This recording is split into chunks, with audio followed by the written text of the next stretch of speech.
আসসালামু আলাইকুম, কেমন আছেন সবাই? আশা করছি ভালো আছেন। তো আমি এখন আছি যে একটা মসজিদ আপনাদেরকে দেখাচ্ছি। আমি মসজিদটার বিস্তারিত আমি একটু পরে আপনাদেরকে বলতেছি। তো দেখেন, আজ থেকে ১৩ বছর আগে এই মসজিদটা নির্মাণ করা হয়েছিল। আজ থেকে প্রায় ১৩ বছর আগে। কিন্তু দেখেন, ১৩ বছর আগে মসজিদ যেইভাবে ছিল আজকেও ঠিক সেইভাবেই।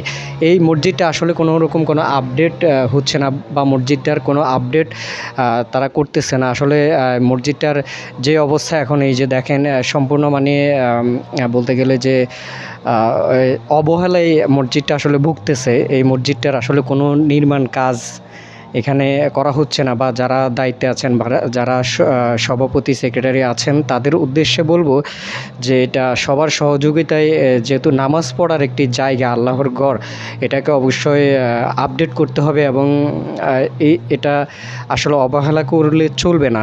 এটা যেভাবে হোক এই মসজিদটা আসলে ভালো একটা অবস্থানে মসজিদটা নিয়ে যেতে হবে। দেখেন, আমি যদি বাইরের দিকটা যদি দেখাই, আমি দেখাই, তাহলে আপনারা বুঝতে পারবেন যে আমি কেন আসলে ভিডিওটা করতেছি। তো এই মসজিদটা নিয়ে আপনার আজকে কয়দিন প্রচুর পরিমাণে আপনার ফেসবুকে অনেকেই শেয়ার করতেছেন, ফেসবুকে অনেকেই বলতেছেন যে মসজিদটা অবহেলায় ভুগতেছে। এই মসজিদটার আসলে যে ডেভেলপ, সেটা নিয়ে আসলে কেউ কোনো কথা বলতেছে না, বা মসজিদটাকে সুন্দর করা যায় সেই বিষয়ে কেউ আসলে কোনো রকম কোনো উদ্যোগ নিচ্ছে না। এখানে যদিও এই জায়গাটি যারা দিয়েছেন তারা এখন পর্যন্ত এই জায়গাটি আসলে মসজিদের নামে তারা এখন পর্যন্ত এটা লিখে দেননি। এখন কেন লিখে দিচ্ছেন না, বা কী কারণে দিচ্ছেন না, সেটা তারাই ভালো জানেন। তো এই বিষয়টা নিয়ে আসলে অনেকেই অনেক ধরনের কথা বলতেছে, যার কারণে আমি আপনাদের সাথে শেয়ার করতেছি এই মসজিদটা সম্পর্কে। অনেকেরই অজানা, বা অনেকেই জানেন না যে মসজিদটা যেহেতু আপনার মেইন রাস্তা থেকে একটু ভেতরের কারণে হয়তো বা অনেকের চোখে পড়তেছে না। আমি সম্পূর্ণ মসজিদটা বা মসজিদের আশপাশটা আপনাদেরকে দেখাচ্ছি। আপনারা এগিয়ে আসুন, যে মসজিদটা যেভাবে আপনার ডেভেলপ করা যায়, মসজিদটার কাজে সবাই সহযোগিতা করবেন।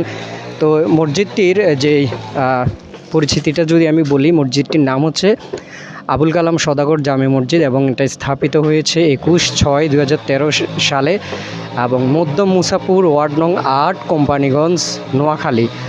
আপনাদের সুবিধার্থে আপনারা যেন চিনতে পারেন, এই জন্য আমি মূলত আপনাদেরকে একবার সম্পূর্ণ অ্যাড্রেস সহ আমি দিচ্ছি। তো আসলে 2026 সালে এই ডিজিটাল যুগে এসে এই একটা মসজিদ আপনার দেখুন কোনো রকম কোনো আপডেট হচ্ছে না, যার কারণে আসলে আমি আপনাদের সাথে শেয়ার করতেছি। তো আপনারা অবশ্যই এই মসজিদটার সম্পর্কে একটু চেষ্টা করবেন, আসলে এটা কিভাবে আপনার এটাকে ডেভেলপ করা যায়, এই বিষয়টা আপনাদের কাছে আমি চাচ্ছি যে আপনারা অবশ্যই চেষ্টা করবেন যেন মসজিদটাকে সুন্দর করা যায়, এবং এই মসজিদটা জন্য সবাই এগিয়ে আসতে হবে আপনাদেরকে।